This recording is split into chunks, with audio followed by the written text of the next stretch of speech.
అంటే మొన్న చూసుకున్నట్లయితే అంటే కోవిడ్ ఎఫెక్ట్ ఉన్నప్పుడు చాలామంది ఊర్లలోకి వెళ్ళిపోయినటువంటి పరిస్థితి చూసినాం. మళ్ళీ కోవిడ్ లాక్డౌన్ ఎప్పుడైతే కంప్లీట్ అయిందో వెంటనే మళ్ళీ సిటీకి వచ్చేసారు. అంటే జాబ్స్ వాళ్ళకి లైఫ్ స్టైల్ మొత్తం అక్కడే ఉంది కాబట్టి అలాంటి వాళ్ళకు ఇప్పటి వరకు గవర్నమెంట్ ఎంతవరకు హెల్ప్ చేసింది అనుకుంటున్నారు? నథింగ్. అంటే వాళ్ళకు ఎందుకు హెల్ప్ చేయలేకపోతుంది, ఎందుకు చేయలేదని ఫోకస్ లేదు గవర్నమెంట్కి. మనిషికి ఇంట్రెస్ట్ వేరు, ఫోకస్ వేరు.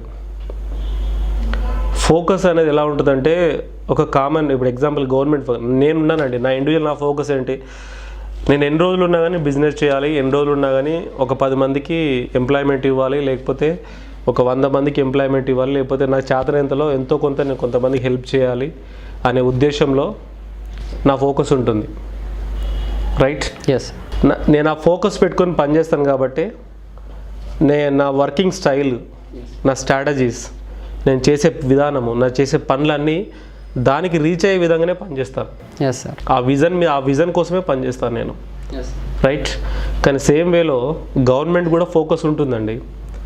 ప్రతి గవర్నమెంట్కి manifesto is a focus. Yes sir. Nothing more than that. ఆ ఫోకస్ అనేది ఎందుకు చేయట్లేదు, ఆ ఫోకస్ అనేది ఎందుకు సక్సెస్ఫుల్గా ఇంప్లిమెంట్ అవ్వట్లేదు? బికాజ్ ఆఫ్ వాళ్ళ ఇంట్రెస్ట్ ఒకవేళ ఉంటుంది, ఫోకస్ ఒకవేళ ఉంటుంది. ఆ ఫోకస్ అనేది మేనిఫెస్టోలో చూపిస్తారు. ఇంట్రెస్ట్ అనేది రోజులు గడుస్తున్నా కొద్దీ, నెలలు గడుస్తున్నా కొద్దీ వాళ్ళ ఇంట్రెస్ట్ దేనికి డైవర్ట్ అవుతుందో అదే అక్కడ ఇంప్లిమెంట్ అవుతుంది. Yes sir. సేమ్ వేలో జాబ్ కోల్పోయిన వాళ్ళకు ఎగ్జాంపుల్ చిన్న ఉదాహరణ అండి.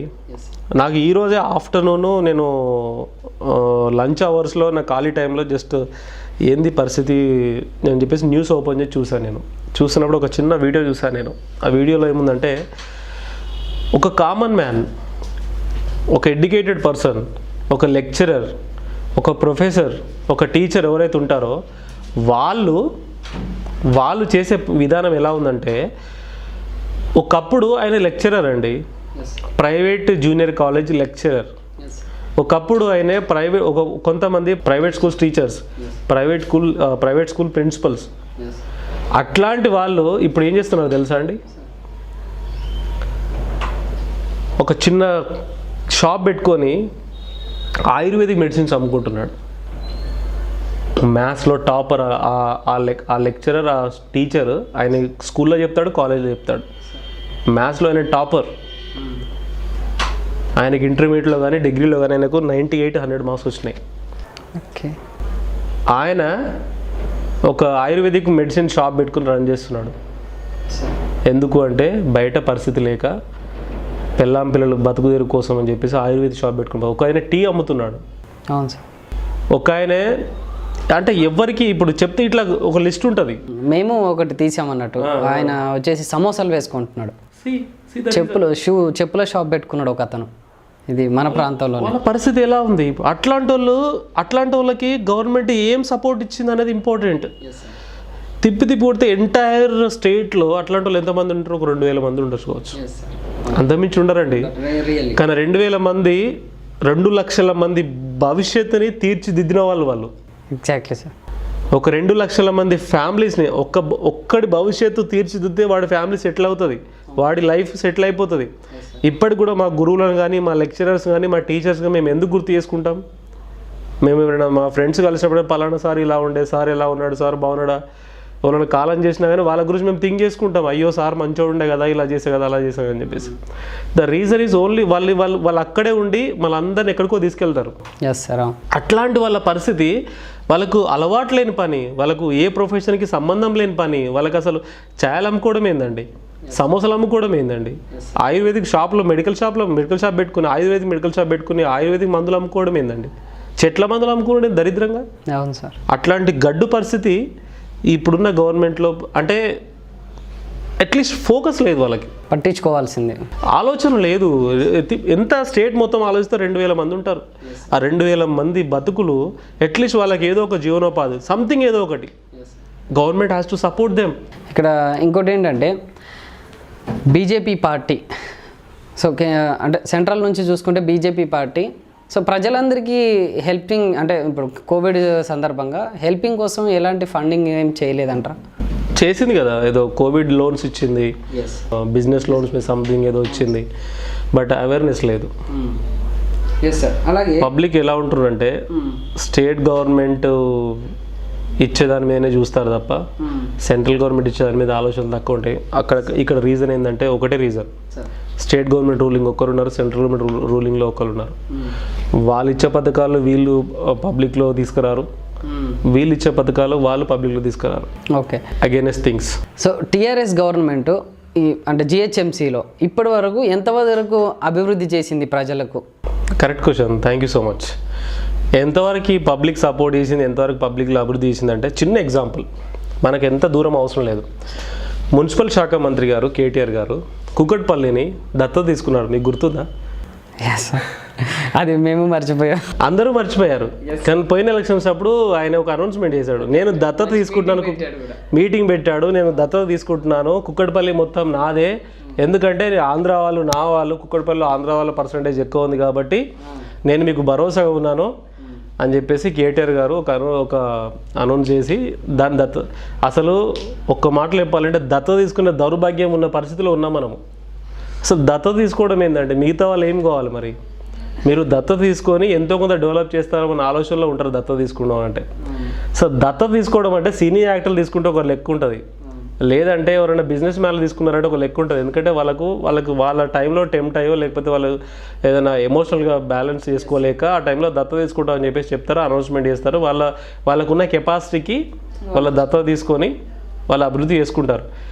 రాజకీయ నాయకులు దత్తత తీసుకోవడం ఏంటంటే దరిద్రం కాకపోతే అసలు దత్తత తీసుకోవాల్సిన కర్మ ఏం పట్టిందంటే మిగతా వాళ్ళకు అవసరం లేదా రాజకీయ నాయకులకి? అసలు దత్తత ప్రోగ్రామే రాజకీయ నాయకులకు వర్కౌట్ కాదు. సరే ఆయన అనౌన్స్ చేశాడు, ఆయన అనౌన్స్ చేసిన దానికి దత్తత తీసుకున్న దానికి కుక్కట్పల్లిని దత్తత తీసుకుంటున్నా అని చెప్పేసి అనౌన్స్ చేశాడు.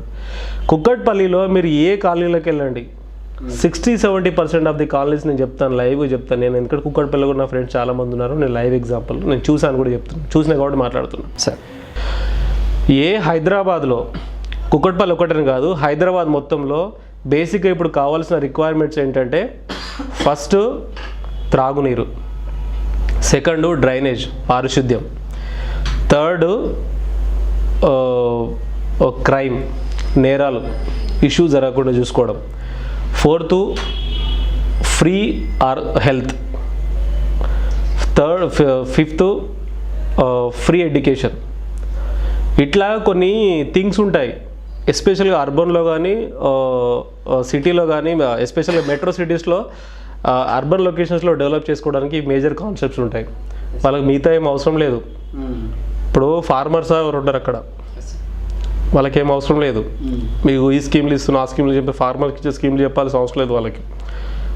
దాంతోపాటు వాళ్ళకి ఏంటి, ఇప్పుడు ఎగ్జాంపుల్ ఎల్ఆర్ఎస్, ఆ తర్వాత విషయం మాట్లాడదాం. సో ఇప్పుడు ఇవన్నీ విషయాలు పక్కన పెట్టేస్తే ఈ దత్తత తీసుకున్న ఆయన ఈ హైదరాబాద్లో ఇది డెవలప్ కావాలంటే ఈ మేజర్ థింగ్స్ ఇవన్నీ అవసరం ఉంటాయి, రిక్వైర్మెంట్. ఆ రిక్వైర్మెంట్కి ఒక్కటి ఫుల్ఫిల్ చేసినా కానీ 50% ఆఫ్ ది ఓటింగ్ పర్సంటేజ్ పెరుగుతుంది రూలింగ్ గవర్నమెంట్కి. త్రాగునీరు మిషన్ భగీరథ అన్నారు, ఇంతవరకు మిషన్ భగీరథ దిక్కుమొక్కు లేదు అంటారు. ఆయన అన్నాడు ఆ రోజు, ఇంటింటికి నల్లా నీళ్ళు ఇవ్వకపోతే నాకు ఓటేయకండి అన్నాడు. ఇప్పటివరకు ఎందుకు ఇవ్వలేదు సార్? వాళ్ళ తరపున అడిగే వాళ్ళు ఉంటే ఈ క్వశ్చన్ అడిగితే బాగుంటుందని నా ఒపీనియన్. రెండో విషయం, దోమలు.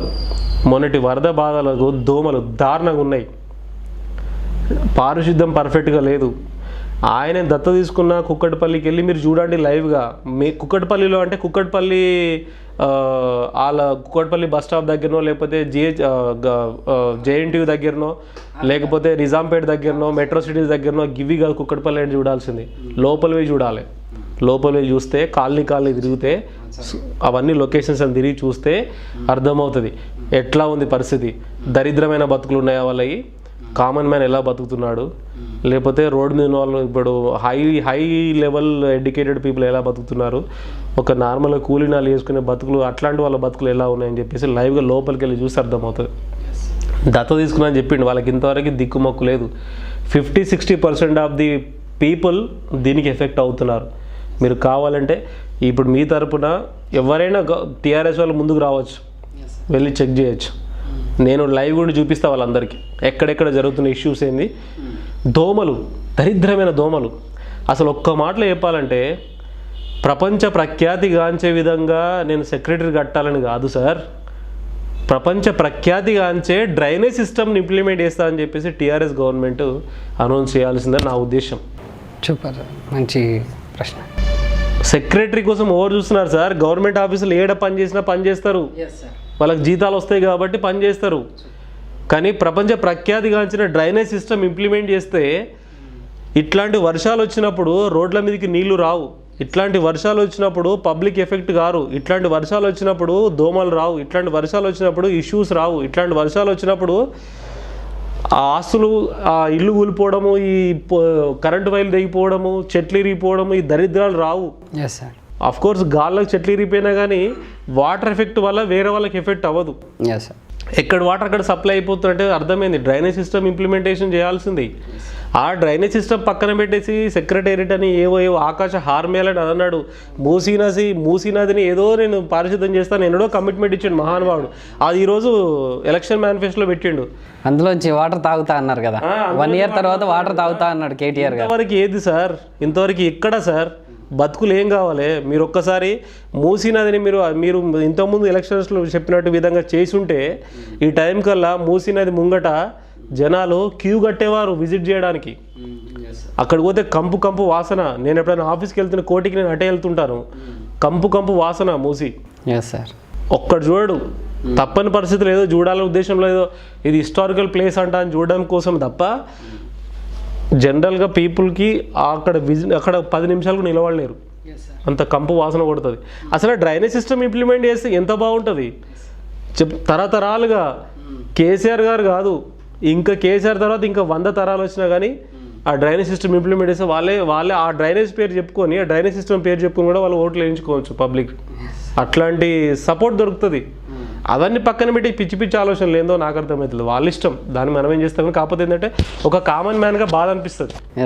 అండ్ ఇంకో విషయం ఏంటంటే ఇవన్నీ విషయాలు పక్కన పెట్టేస్తే సింపుల్ కాన్సెప్ట్, జస్ట్ ఒక లాజిక్ క్వశ్చన్ ఏంటంటే ఈ డ్రైనేజ్ సిస్టమ్ మీదనే అవి అడ్డమైన ఇంప్లిమెంటేషన్స్ అని పెట్టకుండా ఒకటే క్వశ్చన్, వాళ్ళు ఏదైతే దీనికి ఇంప్లిమెంట్ చేసిన ఏదో అడ్డమైన ఖర్చులు అవి పెడుతున్నారని చెప్పే బదులు పబ్లిక్కి ఈ 10,000 రూపాయలు ఇవ్వకుండా కూడా డైరెక్ట్గా లోతుకి వెళ్ళి ప్రతి టీఆర్ఎస్ లీడర్, అదే టీఆర్ఎస్ లీడర్ని కానివ్వండి, నిజంగానే వాళ్ళు గవర్నమెంట్ సక్సెస్గా రన్ అవ్వడానికి, వాళ్ళు ఫామ్ అవ్వడానికి పనిచేస్తున్న టీఆర్ఎస్ కార్యకర్త కావచ్చు, టీఆర్ఎస్ ఎమ్మెల్యేలు కావచ్చు, టీఆర్ఎస్ కార్పొరేటర్లు కావచ్చు, టీఆర్ఎస్ ఎమ్మెల్సీలు కావచ్చు, టీఆర్ఎస్ లీడర్లు కావచ్చు, మినిస్టర్లు కావచ్చు, లేకపోతే టీఆర్ఎస్ కాకపోతే ప్రతిపక్షాలు కావచ్చు, లేకపోతే గవర్నమెంట్ ఆఫీసర్స్ కావచ్చు, ప్రతి ఒక్కరు ఒక గల్లీని సేమ్ ఇంత మీరు అడిగిన క్వశ్చన్కి నేను ఆన్సర్ ఇస్తున్నాను. ప్రతి ఒక్క గల్లీని దత్తత తీసుకోండి.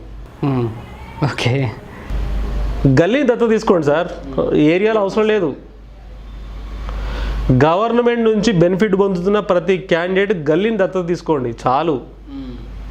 అదొక రేంజ్లో ఉంటుంది. ప్రజలు కూడా అదే ప్రేమాభిమానాలు చూపిస్తారు, అంతే చూపిస్తారు.